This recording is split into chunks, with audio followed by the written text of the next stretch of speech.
Hi guys and welcome back to my videos. In this phase, I'm going to be talking about how to gain access into the Metasploitable web server that we have previously been gathering information about. For this, we are going to be opening up ZenMap, which can either be done through here or just typing in ZenMap into the terminal. We already know our IP address from the previous scans that we did, so we are going to just type that in here and scan.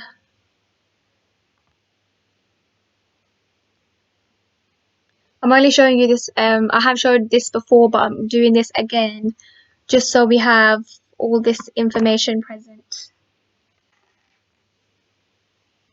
Because our main aim for this video is to gain access through port 21 and port 22. With this, we'll be able to upload and download from the server and also connect to the server. While this is opening, I am going to open up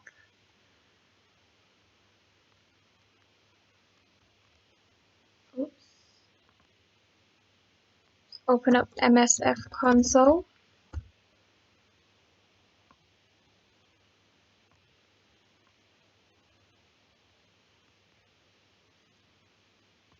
Okay, that's completed. If we go up to port 21 here, you can see FTP and all the information, the different versions and extra information. And here, port 22, we have the SSH host key and the version. So now that Metasploit framework is opened, we're going to connect to the SSH terminal literally just by typing SSH MSF admin, because we already know the password and username for Metasploitable, which is what we're going to use for here. This is the username MSF admin at the IP address. Enter that. Here we just confirm yes or no. It's telling us to give the password, type that in, and already we are in the machine and we can do just type in basic commands, for example ipconfig. Here we can see the IP address of Metasploitable, which shows that we are in. We can look through the files, ls vulnerable, and we can do a few things like uname -r. Oops, spelled that wrong.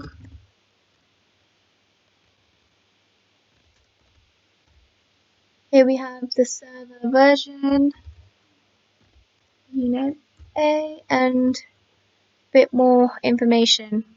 This is just a simple, quick way to gain access into the system through the SSH port. Another way we can access the system is through the FTP server, port 21. If I just log out of Metasploitable here. So here we can see the version of the FTP running, and we copy and paste that into a web browser to find the exploit. I wouldn't recommend using Google, but since we're doing it on a virtual machine, it shouldn't be an issue. Click. Usually it's the first click, but this one is from Rapid7. And if we look through this, here we can see the actual exploit to get through into the backdoor using the FTP server. So if I just copy and paste that into MSF console, here we can, it says show targets. See, a lot of the work has already been done. What you have to get good at is just getting that information, doing your research. So we have that here. If we want to do options to see what we can do with this, we can set the R host, which will be the target machine. And then we'll do options again. So we can see that R host has been set, and exploit.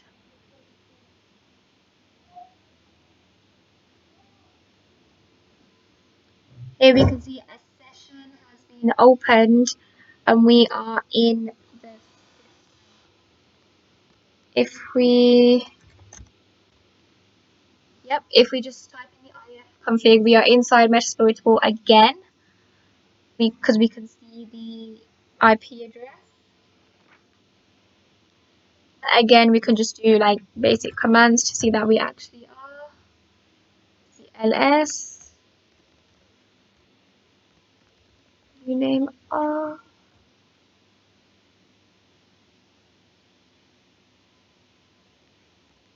Is that not a command? Oh yeah, sorry, spelled that wrong.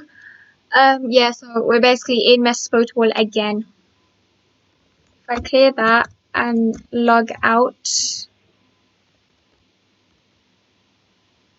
yeah, so that's just another way to access or gain access into the target machine through FTP and SSH. Thank you for watching my video, and in the next video I'll be looking at how to cover our tracks after we have done an exploit, and I have also made videos about the actual exploitation of each of the first few ports, so you can go back and look at them.